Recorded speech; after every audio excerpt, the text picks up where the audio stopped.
नमस्कार दोस्तों, स्वागत है आपका काम की बात में। मैं हूं आपका दोस्त, इस चैनल का होस्ट आनंद, और इस वीडियो में हम आपको बताएंगे महाभारत से जुड़ी वो रहस्यमयी बातें जो आपने आज तक नहीं सुनी होंगी, ना आगे सुनेंगे। लेकिन इससे पहले कि हम आपको ये बताएं कि महाभारत काल के समय श्री कृष्ण की आयु कितनी थी और भी रोचक तथ्य, आप हमारे चैनल को सब्सक्राइब कर लें और बेल आइकन को दबा लें। तो चलिए शुरू करते हैं। महाभारत युद्ध में एकमात्र जीवित बचा कौरव युयुत्सु था और 24,165 कौरव सैनिक लापता हो गए थे।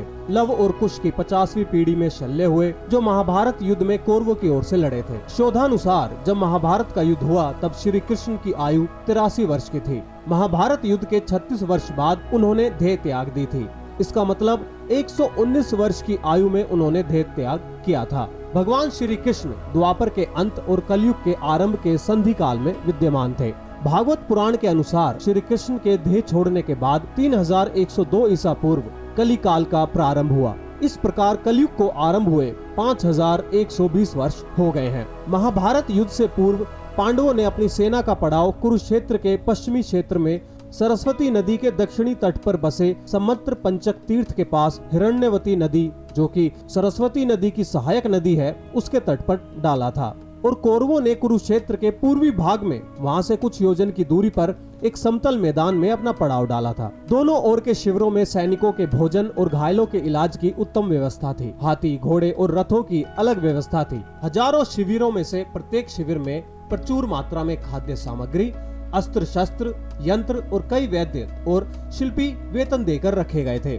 दोनों सेनाओं के बीच में युद्ध के लिए 5 योजन का घेरा छोड़ दिया गया था। आपको बता दें कि एक योजन में 8 किलोमीटर की परिधि होती है। विष्णु पुराण के अनुसार 4 कोस या कोश एक योजन होता है, यानी 13 किलोमीटर से 16 किलोमीटर, यानी दोनों सेनाओं के बीच में युद्ध के लिए 40 किलोमीटर का घेरा था।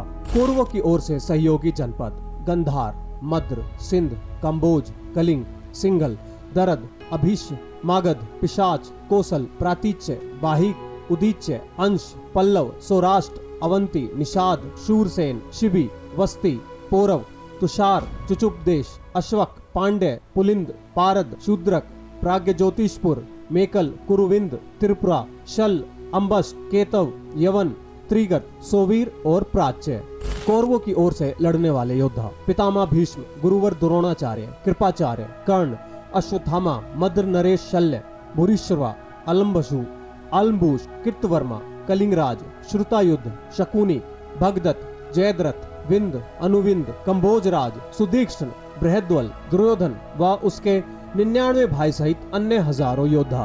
पांडवों की ओर से सहयोगी जनपद पांचाल, चेदी, काशी, करुष, मत्स्य, केकय, सृंजय, तर्कशाण, सोमक, कुंती, अनाप, दाशेरक, प्रध्रक, अनुपक, किरात, पट्टचर, तितिर, चोल, पांडे, अग्निवेश, हुंड, दानभारी, शबर, उपधस, वत्स, पौंड्र, पिशाच, पुंड्र, कुंडीविश, मारुत, धेनुक, तंगण और प्रतंगण। पांडवों की ओर से लड़ने वाले योद्धा भीम, नकुल, सहदेव, अर्जुन, युधिष्ठिर, द्रौपदी के 5 पुत्र जो थे प्रतिविघ्न, शतनीक, सुतसोम, श्रुतसेन और श्रुतकर्मण, सात्यकी, उत्तमोजा, विराट, द्रुपद, दृष्टद्युम्न, अभिमन्यु, पांड्यराज, घटोत्कच, शिखंडी, युयुत्सु, कुंती भोज, उत्तमोजा, शैब्य और अनूपराज नील। जो जनपद इस युद्ध में शामिल नहीं हुए थे वे थे विदर्भ, शाल्व, चीन, लोहित्य, शोणित, नेपा, कोंकण, कर्नाटक, केरल, आंध्र और द्रविड़।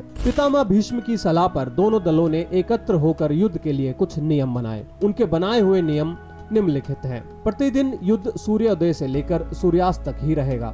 सूर्यास्त के बाद युद्ध नहीं होगा। युद्ध समाप्ति के पश्चात छल कपट छोड़कर सभी लोग प्रेम का व्यवहार करेंगे। रथी रथी से, हाथी वाले से, पैदल सैनिक से ही युद्ध करेगा। एक वीर के साथ एक ही वीर युद्ध कर सकते हैं। भय से भागते हुए या शरण में आए हुए लोगों पर अस्त्र शस्त्र का प्रहार नहीं किया जाएगा। जो वीर निहत्था हो जाएगा उस पर कोई अस्त्र नहीं उठाया जाएगा। युद्ध में सेवक का काम करने वालों पर कोई अस्त्र नहीं उठाएगा। प्रथम दिन का युद्ध। प्रथम दिन और जहां श्री कृष्ण अर्जुन अपने रथ के साथ दोनों ओर की सेनाओं के मध्य में खड़े थे, और अर्जुन को गीता का उपदेश दे रहे थे। इसी दौरान भीष्म पितामह ने सभी योद्धाओं को कहा कि अब युद्ध शुरू होने वाला है। इस समय जो भी योद्धा अपना खेमा बदलना चाहे वह स्वतंत्र है कि वह जिसकी तरफ से भी चाहे युद्ध कर सकता है। इस घोषणा के बाद धृतराष्ट्र का पुत्र युयुत्सु डंका बजाते हुए कौरव दल को छोड़ पांडवों के खेमे में चला गया। ऐसा युधिष्ठिर के क्रियाकलापों के कारण संभव हुआ था। श्री कृष्ण के उपदेश के बाद अर्जुन ने देवदत्त नामक शंख बजाकर युद्ध की घोषणा की। इस दिन 10,000 सैनिकों की मृत्यु हुई। भीम ने दुशासन पर आक्रमण किया। अभिमन्यु ने पितामह भीष्म का धनुष तथा रथ का ध्वज दंड काट दिया। पहले दिन की समाप्ति पर पांडव पक्ष को भारी नुकसान उठाना पड़ा। विराट नरेश के पुत्र उत्तर और श्वेत कर्मशः शल्य और पितामह भीष्म द्वारा मारे गए। पितामह भीष्म द्वारा उनके कई सैनिकों का वध भी कर दिया गया था। दूसरे दिन का युद्ध। श्री कृष्ण के उपदेश के बाद अर्जुन तथा पितामह भीष्म, धृष्टद्युम्न तथा द्रोण के मध्य युद्ध हुआ। सात्यकी ने भीष्म के सारथी को घायल कर दिया। द्रोणाचार्य ने धृष्टद्युम्न को कई बार हराया और उसके कई धनुष काट दिए। पितामह भीष्म द्वारा अर्जुन और श्री कृष्ण को कई बार घायल किया गया। इस दिन भीम का कलिंगों और निषादों से युद्ध हुआ तथा भीम द्वारा सहस्त्रों कलिंग और निषाद मार गिराए गए। अर्जुन ने भी पितामह भीष्म को भीषण संहार मचाने से रोके रखा। कौरवों की ओर से लड़ने वाले कलिंगराज भानुमान, केतुमान, अन्य कलिंग वीर योद्धा मारे गए। दूसरे दिन कौरवों को नुकसान उठाना पड़ा और पांडव पक्ष मजबूत रहा। इस वीडियो का दूसरा भाग देखने के लिए यहाँ क्लिक करें। तो दोस्तों, आपको ये महाभारत की महान गाथा कैसे लगी हमें कमेंट करके जरूर बताएं और अपना गौरवशाली इतिहास लोगों के साथ जरूर साझा करें। चैनल को सब्सक्राइब करना बिल्कुल ना भूलें। वीडियो को लाइक करें। हमारी आर्थिक सहायता करने के लिए नीचे दिए गए लिंक पर क्लिक करें। हम आपसे मिलेंगे अगली वीडियो में। तब तक के लिए नमस्कार।